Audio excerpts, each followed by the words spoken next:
ദൈവനാമത്തിന് മഹത്വമുണ്ടാകട്ടെ. പ്രിയവായന സുഹൃത്തെ, താങ്കൾക്ക് യേശു കർത്താവിൻ്റെ നാമത്തിൽ സ്നേഹവന്ദനം. ഇന്ന് സെപ്റ്റംബർ 15, ഒന്നാമത്തെ വായനാഭാഗം. 2 രാജാക്കന്മാരുടെ പുസ്തകം 21-ാം അധ്യായം. ഇന്നലെ പറഞ്ഞല്ലോ, മനശ്ശെ രാജാവായി ഇസ്രായേലിൽ മനശ്ശെ രാജാവായി വാഴുന്നതിനെ കുറിച്ച്. അപ്പോൾ മനശ്ശെയുടെ മകനായ ആമോനും ആ 2 രാജാക്കന്മാരുടെ രാജാവായിരുന്ന കാലത്തെക്കുറിച്ചാണ് ഇന്ന് 21-ാം അധ്യായത്തിൽ പ്രതിപാദിക്കുന്നത്. അതിലാദ്യം മനശ്ശെ, ഹിസ്കിയാവിൻ്റെ മകനായ മനശ്ശെ 12 വയസ്സുള്ളപ്പോഴാണ് ഇസ്രായേൽ രാജാവായി വരുന്നത്. 55 വർഷമാണ് ഇസ്രായേൽ രാജാവായത്. 55 വർഷം ഇസ്രായേൽ രാജാവായി എങ്കിലും അത് ഒരു വലിയ കാലയളവായിരുന്നു. ആ കാലയളവിൽ 55 വർഷവും തങ്ങളുടെ ദൈവമായ യഹോവയെ മറന്ന് തള്ളിക്കളഞ്ഞ് ദൈവത്തിന് അനിഷ്ടമായുള്ള ചെയ്തു. ഹിസ്കിയാവ് നശിപ്പിച്ചു കളഞ്ഞ പൂജാരികളെ വീണ്ടും പണിതു, ബാലിന് വിഗ്രഹങ്ങളുണ്ടാക്കി, ആകാശത്തിലെ മറ്റ് സർവ്വസൈന്യത്തെയും അശേര പ്രതിഷ്ഠ, അതുപോലെ കഴിയുന്ന എല്ലാ സംഗതികളും, എല്ലാ ദോഷങ്ങളും അയാൾ ചെയ്തു. മക്കളെ, അതായത് തൻ്റെ മകനെ അഗ്നിപ്രവേശം ചെയ്യിച്ചു. അപ്പം അങ്ങനെ ദൈവത്തിന് കോപം ഉണ്ടാകുന്ന പലതും അയാൾ ചെയ്തു, ജനത്തെ കൊണ്ട് ചെയ്യിച്ചു. ഈ ആലയത്തിലും ഇസ്രായേലിൻ്റെ സകല ഗോത്രങ്ങളിൽ നിന്നും ഞാൻ തെരഞ്ഞെടുത്തിരിക്കുന്ന യെരുശലേമിലും ഞാൻ എൻ്റെ നാമം എന്നേക്കും സ്ഥാപിക്കുമെന്ന് പറഞ്ഞെടുത്ത് അതിനകത്ത്, ആ യെരുശലേം ദേവാലയത്തിനകത്ത് അശേര പ്രതിഷ്ഠയെ കൊണ്ട് സ്ഥാപിച്ചു. അപ്പോൾ എങ്ങനെയൊക്കെ ദൈവത്തെ കോപിപ്പിക്കാമോ അത്രയൊക്കെ തന്നെ ദൈവത്തെ കോപിപ്പിക്കുന്ന തരത്തിലായിരുന്നു പ്രവർത്തനം. എന്നാൽ ഇവിടെ ഒരു വാക്ക് ദൈവം പറയുന്നത്, ഞാൻ യെരുശലേമിന്മേൽ ശമര്യയുടെ അളവ് നൂലും ആഹാബ് ഗ്രഹത്തിൻ്റെ തൂക്കുകെട്ടയും പിടിക്കും എന്ന് പറഞ്ഞാൽ, അവിടുത്തെ രാജാക്കന്മാർ ഭക്ഷണന്മാരായി നടന്നതുകൊണ്ട് അതിൻ്റെ അവസാനം ആ രാജ്യത്തെ എങ്ങനെയാണ് കൈകാര്യം ചെയ്തത്, ഇന്ന് അവിടെ രാജാക്കില്ലാത്തതുപോലെ, ആ രാജാക്കന്മാർ നീക്കിയതുപോലെ, അവിടെ പോലെ തന്നെ ഞാൻ യെരുശലേമിനെയും തള്ളിക്കളയും, യഹൂദ ഗ്രഹത്തെയും തള്ളിക്കളയുമെന്നാണ്. യെരുശലേമിനെ തുടച്ചു കളയും, എൻ്റെ അവകാശത്തിൻ്റെ ശേഷിപ്പ് ഞാൻ ത്യജിച്ച് അവരെ അവരുടെ ശത്രുക്കളുടെ കയ്യിൽ ഏൽപ്പിക്കും. അപ്പോൾ ഇത് നമുക്ക് വായിക്കുമ്പം യെരുശലേമിൽ, ഈ യഹൂദയിൽ ഏറ്റവും അധികം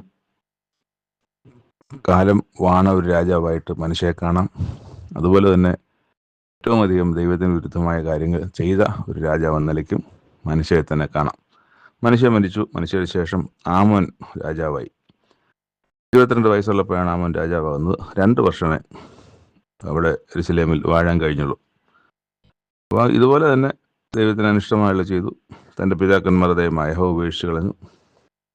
ദൈവത്തിൻ്റെ വഴിയിൽ നടന്നില്ല. ആമോൻ്റെ ഭൃത്യന്മാർ അവൻ്റെ നേരെ കൂട്ടുകൊണ്ടുണ്ടാക്കി രാജാവിനെ അരമനയിൽ വെച്ച് കൊന്നുകളഞ്ഞു. അങ്ങനെയാണ് 2 വർഷം മാത്രം ഭരണം ചെയ്യാൻ കഴിഞ്ഞു എന്ന കാര്യത്തിനിടയായിപ്പോയത്. അതിനുശേഷം യോശിയാവ് എന്ന് പറഞ്ഞ യഹൂദയിലെ ഏറ്റവും നല്ല രാജാവ് എന്നൊക്കെ പറയുന്ന പട്ടികയിൽ വരാവുന്ന ഒരു യോശിയാവ് അവിടെ രാജാവായി വരുന്നത്. അങ്ങനെ യോശിയാവ് രാജാവായി എന്ന് പറഞ്ഞുകൊണ്ടാണ് ഈ 21-ാം അധ്യായം അവസാനിക്കുന്നത്. 2-ാമത്തെ വായനാഭാഗം എസ്കേൽ പ്രവചനം 11-ാം അധ്യായം. ഇവിടെ നമ്മൾ കഴിഞ്ഞ അധ്യായങ്ങളിൽ കണ്ടതുപോലെ തന്നെ ദർശനം തുടരുന്നു. അതുപോലെ ദൈവത്തിൻ്റെ ശബ്ദവും ദൈവത്തിൻ്റെ അരുളപ്പാടും കേൾക്കുന്നതും തുടരുന്നു.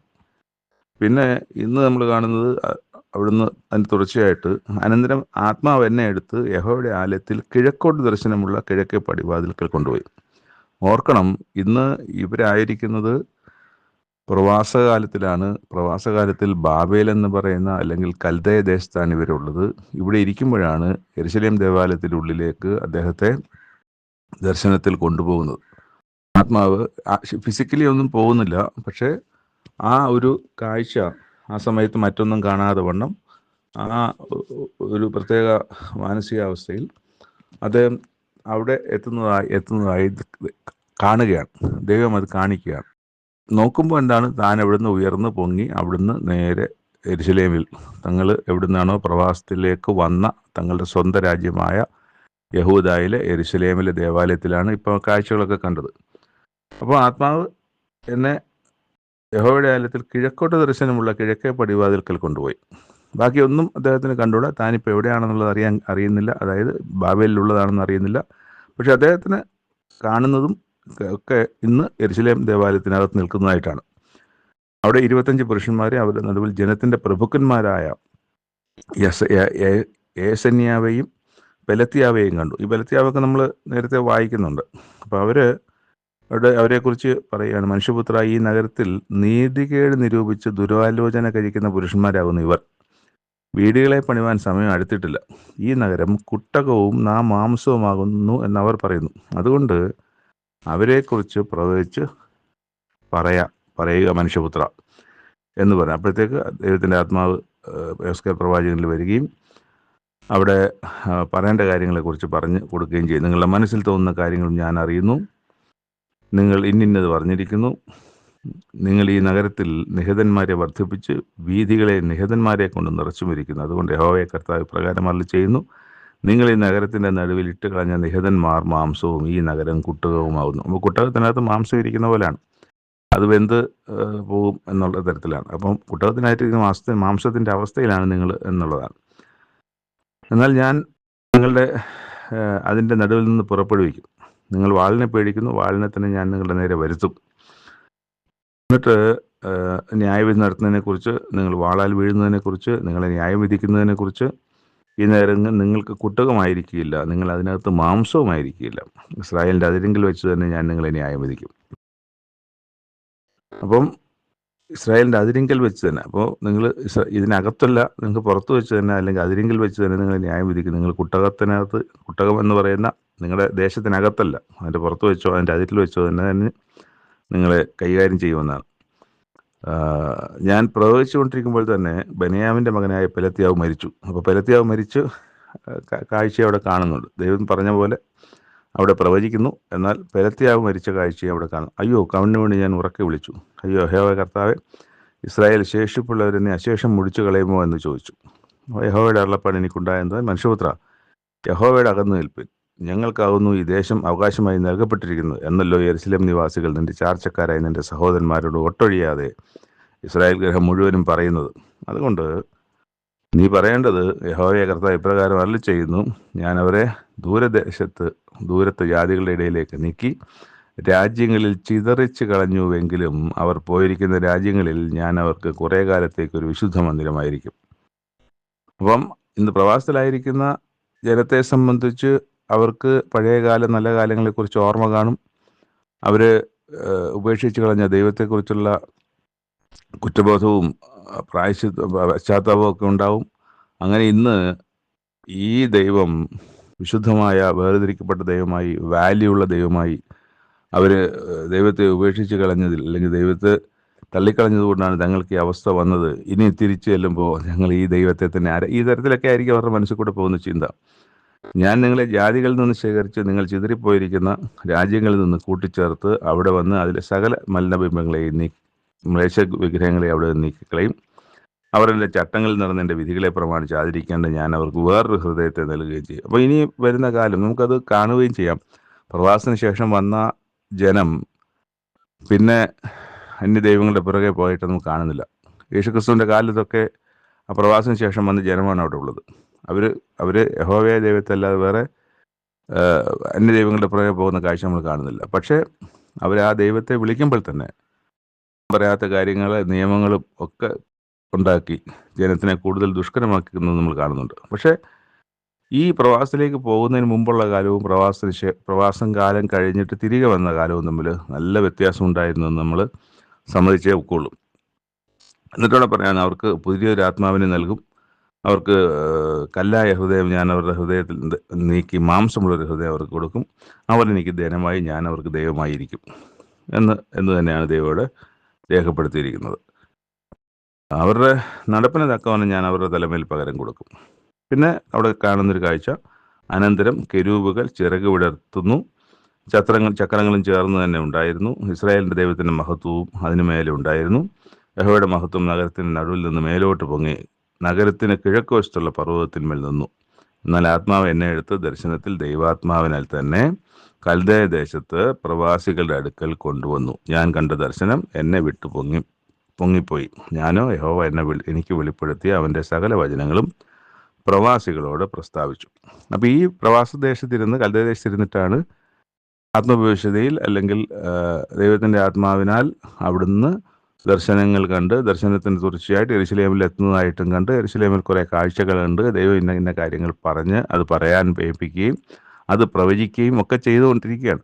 അപ്പോൾ ഈ പ്രവചിച്ചതൊക്കെ ആരോടാണെന്ന് അറിയില്ല, പക്ഷേ ആ സമയത്ത് പ്രവചിച്ചു എന്നാണ് പറയുന്നത്. പക്ഷേ ഇനി യഥാർത്ഥത്തിൽ ഇത് സംസാരിക്കാനിരിക്കുന്നത് ഇനി ഈ ജനത്തിന് ഇടയിൽ വന്നിട്ടുണ്ട്. ഈ ജനത്തിനോടാണല്ലോ സംസാരിക്കുന്നത്, വേറെ ആരോടാണ് സംസാരിക്കുന്നത്? അത് ആത്മവിശുദ്ധിയിലായിരിക്കുന്ന സമയത്ത് ആരോടും സംസാരിക്കാനില്ല. ഇതെല്ലാം കാഴ്ചകൾ കാണുന്ന ഞാനിത് സംസാരിക്കുന്നതായിട്ടൊക്കെ കാണുകയാണ്. എന്നാൽ ഇനി തിരിച്ചെന്ന് പറഞ്ഞാൽ എങ്ങും പോയിട്ടില്ല, അവിടെ തന്നെ ഉണ്ട്. എന്നാൽ ഇനിയാണ് ഈ പ്രവാസത്തിലിരിക്കുന്ന ജനത്തോട് ഈ കാര്യങ്ങളൊക്കെ കണ്ട കാഴ്ചകളും ദൈവം പറയാൻ പറഞ്ഞ കാര്യങ്ങളൊക്കെ ഇരിക്കുന്നതും അത് സംസാരിക്കുകയും ചെയ്യുന്നത്. മൂന്നാമത്തെ വായനാഭാഗം ലൂക്കോസ് എഴുതിയ സുവിശേഷം 7-ാം അധ്യായം. യേശുക്രിസ്തു കഫർനഹൂമിൽ വന്നു. അവിടെ യേശുക്രിസ്തുവിന് അത്ഭുതം തോന്നിയ ഒരു മനുഷ്യൻ, ഒരു ശതാധിപൻ, അദ്ദേഹത്തിൻ്റെ വിശ്വാസം കണ്ടിട്ടാണ് ഈ അത്ഭുതം ഉണ്ടായത്. അദ്ദേഹത്തിൻ്റെ ബാല്യക്കാരന് അസുഖമുണ്ടായി, ദീനമായി. അപ്പം അവന് മൂപ്പന്മാർ യേശുക്രിസ്തുവിൻ്റെ അടുക്കൽ അയച്ചിട്ട് സഹായിക്കാൻ വേണ്ടി അപേക്ഷിക്കുകയാണ്.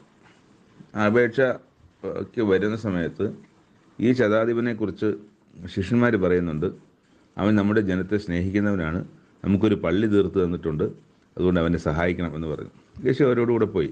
വീടിനടുത്ത് എത്താറായപ്പോൾ ശതാധിപൻ സ്നേഹിതന്മാരെ അവൻ്റെ അടുക്കൽ അയച്ചിട്ട്, അയ്യോ കർത്താവെ, പ്രയാസപ്പെടേണ്ട, നീ എൻ്റെ പുരയ്ക്കകത്ത് വരാൻ ഞാൻ പോരാത്തവനാണ്, അതുകൊണ്ടൊരു കാര്യം ചെയ്താൽ മതി, അവിടെ അങ്ങ് ഒന്ന് കൽപ്പിച്ചാൽ മതി, ഞാനും ഇതുപോലെ അധികാരത്തിൽ കീഴ്പ്പെട്ട മനുഷ്യനാണ്, എൻ്റെ കീഴിൽ പടയാളികളൊക്കെ ഉണ്ട്, ഒരുവനോട് പോകാം എന്ന് പറഞ്ഞാൽ അവൻ പോവും, വാന്ന് പറഞ്ഞാൽ വരാൻ പറഞ്ഞാൽ വരും, അങ്ങനെയാണ്, അതുകൊണ്ട് അങ്ങ് കൽപ്പിച്ചാൽ മതി, അത് ചെയ്യും, ഇങ്ങ് വന്ന് കയറേണ്ട, അതിന് ഞാൻ യോഗ്യനല്ല, എൻ്റെ പുരയും യോഗ്യതയുള്ളതല്ല എന്ന് പറയുകയാണ്. അപ്പോൾ ഇത് യേശുക്രിസ്തു കേട്ടിട്ടാണ് പറയുന്നത്. കൂടെ വന്ന ശിഷ്യന്മാരോടൊക്കെ തിരിഞ്ഞു നോക്കിയിട്ട് പറയും, ഇസ്രായേലിൽ കൂടി ഇങ്ങനെയുള്ള വിശ്വാസം ഞങ്ങൾ. ശതാധിപൻ ഇസ്രായേലിനല്ല, ഈ റോമാസ് പട്ടാളത്തിൻ്റെ കീഴിലുള്ള ശതാധിപൻ 100 പേർക്ക് അധിപനായ ഒരുവനാണ്. അപ്പോൾ അങ്ങനെ ഉള്ള അത്ഭുതകരമായി കണ്ടിട്ട് ഇസ്രായേലിൽ കൂടി ഇങ്ങനെയുള്ള വിശ്വാസം ഞാൻ കണ്ടിട്ടില്ല എന്ന് പറഞ്ഞു. എന്നിട്ട് ശതാധിപൻ പറഞ്ഞയച്ചിരുന്നവർ വീട്ടിൽ മടങ്ങി വന്നപ്പോൾ ദാസനെ സൗഖ്യത്തോടെ കണ്ടു. അതാണ് അവിടെ നടക്കുന്ന അവിടെ ഒരു അത്ഭുതം നടക്കുന്ന മാത്രമല്ല, അത് ആവശ്യമുള്ള ആളിൻ്റെ വിശ്വാസത്തെ സംബന്ധിച്ചുള്ള, ആ വിശ്വാസത്തിലുള്ള തീവ്രതയെ സംബന്ധിച്ചുള്ള ഒരു കാഴ്ചയാണ് അവിടെ കാണുന്നത്. അതുകൊണ്ടാണ് അത് പുസ്തകത്തിൽ എഴുതപ്പെട്ടത്. പിന്നെ അവിടുന്ന് പോയി അവിടെ പോകുമ്പോൾ പട്ടണത്തിൻ്റെ വാതിലിനടുത്തപ്പോൾ മരിച്ചുപോയ ഒരുത്തിനെ പുറത്തേക്ക് കൊണ്ടുവരുന്നത് കണ്ടു. അവനാണെങ്കിൽ അവൻ്റെ അമ്മയ്ക്ക് ഏക മകനാണ്. വലിയൊരു ആൾക്കാർ കൂട്ടമൊക്കെ അതിൻ്റെ കൂടെ പോകുന്നുണ്ട്. കർത്താവ് മനസ്സലിഞ്ഞ് അവളോട് കരയണ്ട എന്ന് പറഞ്ഞിട്ട് അടുത്ത് ചെന്ന്, അവളിങ്ങോട്ട് ആവശ്യപ്പെട്ടൊന്നുമില്ല, അവളുടെ അടുത്ത് ചെന്നിട്ട്, ബാലിക്കാരാ എഴുന്നേക്കെന്ന് വരും, മോനെ എഴുന്നേക്കടാ എന്ന് പറഞ്ഞു. അവന് മരിച്ച് അടക്കാൻ കൊണ്ടുപോകാനാണ്. മരിച്ച് അടക്കാൻ കൊണ്ടുപോകാൻ ആൾക്കാർ വിലാപമൊക്കെ ആയിട്ട് അവൻ്റെ അമ്മയൊക്കെ കരഞ്ഞ് നിലവിളിച്ചുകൊണ്ട് പോകുന്നിടത്തുനിന്നാണ് ഇനിയിപ്പോൾ അടക്കുക എന്നുള്ളതാണ് അടുത്ത പരിപാടി. ആ സ്ഥലത്ത് വെച്ചിട്ടാണ് യേശു പറയുന്നത്, ഡൗട്ടാ കുഞ്ഞെ എഴുന്നേൽക്ക് എന്ന് പറയുന്നത്. അവൻ എഴുന്നേറ്റു, സംസാരിക്കാൻ തുടങ്ങി. അവൻ അമ്മയ്ക്ക് ഏൽപ്പിച്ചു. എല്ലാവർക്കും ഭയം പിടിച്ചു. പക്ഷേ അമ്മയെ സംബന്ധിച്ചറിയാമല്ലോ, അവർക്ക് ഒരു മകനെ തിരിച്ചു കിട്ടിയതിൻ്റെ വലിയ സന്തോഷത്തിലായി. ഒരു വലിയ പ്രവാചകൻ നമ്മുടെ ഇടയിൽ എഴുന്നേറ്റിരിക്കുന്നു, ദൈവം തൻ്റെ ജനത്തെ സന്ദർശിച്ചിരിക്കുന്നു എന്ന് പറഞ്ഞ് ദൈവത്തെ മഹത്വപ്പെടുത്തി. അതാണ് അവിടെ ഉണ്ടായത്. അങ്ങനെ ഈ കാര്യമൊക്കെയും യഹൂദയിലൊക്കെയും ചുറ്റുമുള്ള നാടെങ്ങും പരന്നു. യേശുക്രിസ്തുവിൻ്റെ ശിഷ്യന്മാർ ഇത് വന്നറിയിച്ചു. ശിഷ്യന്മാർ 2 പേരെ വിളിച്ചിട്ട് കർത്താവിൻ്റെ അടുക്കൽ അയച്ചു, യേശുക്രിസ്തുവിൻ്റെ അടുക്കൽ അയച്ചു. എന്നിട്ട് ചോദിക്കാൻ പറഞ്ഞു, നീ ആ വരുവാനുള്ള, അതായത് മെശിഹയെ കാത്തിരിക്കുന്ന ഒരു ജനത്തിൻ്റെ ഇടയിലാണല്ലോ ഇവരെല്ലാവരും. ആ ജനത്തിലൊരുവനാണ് യോഹന്നാൻ സ്നാപകനും ശിഷ്യന്മാരും ഒക്കെ.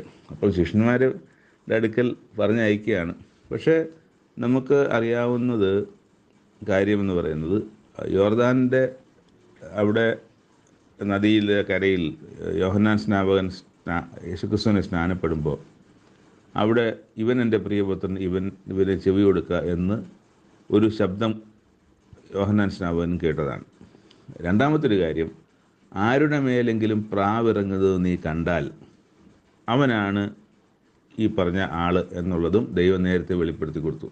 പരിശുദ്ധാത്മാവ് പാവിൻ്റെ രൂപത്തിൽ യേശുക്രിസ്തുവിലേക്ക് ഇറങ്ങുന്നത് യോഹന്നാൻ സ്നാപകൻ കാണുകയും ചെയ്തു. അപ്പോൾ രണ്ട് കാര്യങ്ങളാൽ വിശ്വസിക്കേണ്ടതാണ്. പക്ഷേ എന്തുകൊണ്ടായിരിക്കാം തൻ്റെ ശിഷ്യന്മാർ രണ്ടുപേരെ അയച്ചു, നീയാണോ ആ വരുവാനുള്ളവൻ, അല്ല ഞങ്ങൾ മറ്റൊരുത്തനെ കാത്തിരിക്കണമെന്ന് ചോദിപ്പിച്ചത്? പുരുഷനും ഈ രണ്ടുപേരെ അവിടെ ചെന്ന്, യോഹന്നാൻ സ്നാപകൻ അയച്ച ആളുകൾ അവിടെ ചെന്ന് ഞങ്ങൾ മറ്റൊരുത്തനെ കാത്തിരിക്കണമെന്ന് ചോദിക്കുകയാണ്. അങ്ങനെ യോഹന്നാൻ സ്നാപകൻ ചോദിക്കുന്നു എന്ന് പറഞ്ഞു.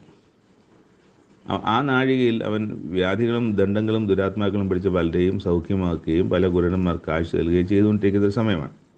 അപ്പോൾ എന്നിട്ട് അവരോട് പറഞ്ഞു, കുരുടർ കാണുന്നു, മുടന്തർ നടക്കുന്നു, കുഷ്ഠരോഗികൾ ശുദ്ധരായിത്തീരുന്നു, ചെകിടർ കേൾക്കുന്നു, മരിച്ചവർ ഉയർത്തെഴുന്നേൽക്കുന്നു, ദരിദ്രന്മാരോട് സുവിശേഷം അറിയിക്കുന്നു എന്നിങ്ങനെ നിങ്ങൾ ഇതെല്ലാം കണ്ടല്ലോ. ഇപ്പോൾ ഇതാ സൗഖ്യമാക്കുന്നതെല്ലാം കണ്ടു, ഈ സുവിശേഷം അറിയിക്കുന്നുണ്ട്. ഇതെല്ലാം നിങ്ങൾ കണ്ടതും കേട്ടതുമൊക്കെ പോയി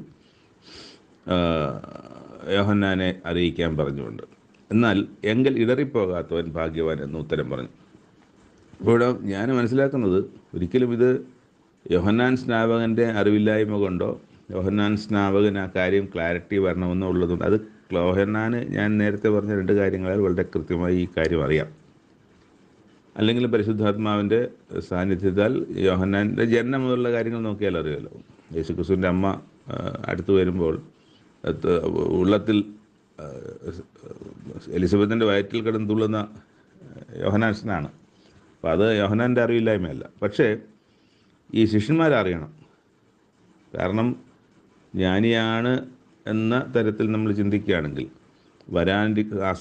ആസന്നമായിരിക്കുന്ന സമീപഭാവിയിൽ സംഭവിക്കാനിരിക്കുന്ന മരണത്തെക്കുറിച്ചും യോഹന്നാൻ സ്നാപകൻ അറിയാമായിരിക്കാം. അങ്ങനെയെങ്കിൽ തൻ്റെ മരണശേഷം വഴിവിട്ട് തെറ്റി ഉഴഞ്ഞു പോകാതിരിക്കണം തൻ്റെ ശിഷ്യന്മാർ എന്നുദ്ദേശിച്ച് കൃത്യമായ തനിക്ക് ശേഷം ഒരു നേതാവിനെ അല്ലെങ്കിൽ ഒരു ആത്മീക ഗുരുവിനെ അവർക്ക് കാണിച്ചു കൊടുക്കുകയായിരുന്നു പൗലോസ് അപ്പോസ്തലൻ്റെ ഉദ്ദേശമെന്നാണ് ഞാൻ എങ്ങൊന്നും വായിച്ചിട്ടല്ല, എൻ്റെ ഉള്ളിൽ അങ്ങനെ തോന്നി എന്നുള്ളതാണ്. അപ്പം അതായിരിക്കാം ചിലപ്പോൾ ഒരു കാരണം. എൻ്റെ മരണശേഷം ഇവർ അലിഞ്ഞു തിരിഞ്ഞ് നാഥനില്ലാതായി പോകരുതല്ലോ എന്നുള്ളതുകൊണ്ട് അങ്ങനെ ഒരു ആളിനെ അവർക്ക് പരിചയപ്പെടുത്തി കൊടുക്കുകയാണ്. യേശുക്രിസ്തുവിൻ്റെ ആ മഹത്വവും കാര്യങ്ങളൊക്കെ കാണുമ്പോൾ അവർ യേശുക്രിസ്തുവിനെ പിൻപറ്റി പുറകെ ചെല്ലുമല്ലോ എന്നുള്ളതായിരിക്കാം അദ്ദേഹത്തിൻ്റെ ഉദ്ദേശം. യോഹന്നാൻ ദൂതൻ പോയ ശേഷം യോഹന്നാനെക്കുറിച്ച് യേശുക്രിസ്തു പറയുകയാണ്, ഈ പ്രവാചകനാണോ നിങ്ങൾ കാണാൻ പോയതെന്ന് പറഞ്ഞ് കുറച്ച് കാര്യങ്ങൾ ചോദിക്കുന്നു. എന്നിട്ട് അതെ, പ്രവാചകനിലും മികച്ചവനെ തന്നെ എന്ന് ഞാൻ നിങ്ങളോട് പറയുന്നു. അപ്പോൾ പ്രവാചകനിലും മികച്ചവനെയാണ് നിങ്ങൾ കണ്ടത്. ആര്? യോഹന്നാൻ സ്നാപകൻ പ്രവാചകനിലും മികച്ചവനെന്നാണ്.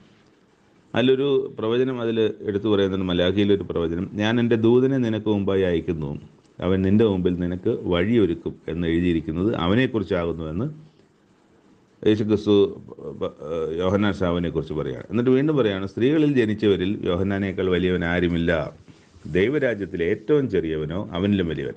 സ്ത്രീയിൽ നിന്ന് ജനിച്ചവരിൽ യോഹന്നാനേക്കാളും വലിയവൻ ആരുമില്ല. അങ്ങനെ യോഹന്നാനേക്കാളും വലിയവൻ ആരുമില്ലാത്തവനേക്കാളും ശ്രേഷ്ഠനാണ് ദൈവരാജ്യത്തിലുള്ളവനെന്നാണ്. അതാണ് അതോട് പറയുന്നത്.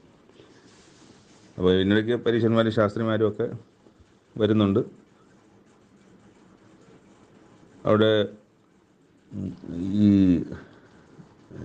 ഒരു വരുന്നത്,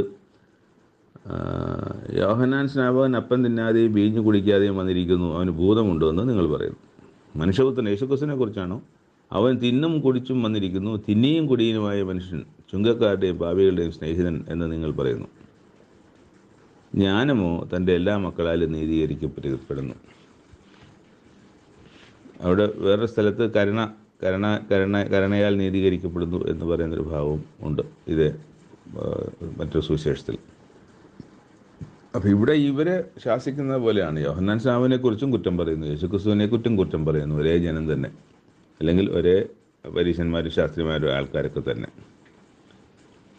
ഇതിനിടയ്ക്ക് പരീശന്മാരിൽ ഒരുത്തൻ യേശുക്രിസ്തുവിന് ആഹാരം കഴിക്കാൻ ക്ഷണിച്ചു. അപ്പോൾ അവിടെ വീട്ടിൽ ഇരിക്കുമ്പോഴത്തേക്ക് ഒരു പാപിയായ സ്ത്രീ ഒരു പരിമള തൈലം കൊണ്ടുവന്ന് അവൻ്റെ കാൽ കയറിയിരുന്ന് കരഞ്ഞുകൊണ്ട് കണ്ണുനീർ കൊണ്ട് അവൻ്റെ കാൽ നനച്ച് തുടങ്ങി. എന്നിട്ട് തൈലമൊക്കെ പൂശി, കാൽ ചുംബിച്ച് തൈലമൊക്കെ പൂശി, ഈ പരിമള തൈലം. ആ പരീശൻ ഇത് കണ്ടിട്ട് അവൻ്റെ മനസ്സിൽ പറയാണ്, ഇവൻ പ്രവാചകനായിരുന്നെങ്കിൽ തന്നെ തൊടുന്ന സ്ത്രീ ആരെന്ന് അറിയുമായിരുന്നല്ലോ എന്ന് പറഞ്ഞു. അവൾ പാപിയല്ലോ എന്നുള്ളത്തിൽ പറഞ്ഞു. അപ്പോൾ ശിമോനോട് പറയുകയാണ്, ശിമോൻ ഹൃദയത്തിൽ ചിന്തിച്ച കാര്യം യേശുക്രിസ്തു അറിഞ്ഞു. എന്നിട്ടാണ് ചോദിക്കുകയാണ്, ശിമോനെ, നിന്നോട്ടൊരു കാര്യം എനിക്ക് പറയാനുണ്ട്. ഗുരു പറഞ്ഞാലും. കടം കൊടുക്കുന്ന ഒരുത്തിന് 2 കടക്കാരുണ്ടായിരുന്നു. ഒരുത്തിന് 500 വെള്ളിക്കാശും മറ്റൊരുത്തിന് 50 വെള്ളിക്കാശും കൊടുക്കാനുണ്ടായിരുന്നു. അപ്പോൾ ഇരുവർക്കും ഈ 50 വെള്ളിക്കാശ് കൊടുക്കാനുള്ളവനും 500 വെള്ളിക്കാശ് കൊടുക്കാനുള്ളവനും ആ കടം കൊടുത്തവൻ ഇളച്ചു കൊടുത്തു.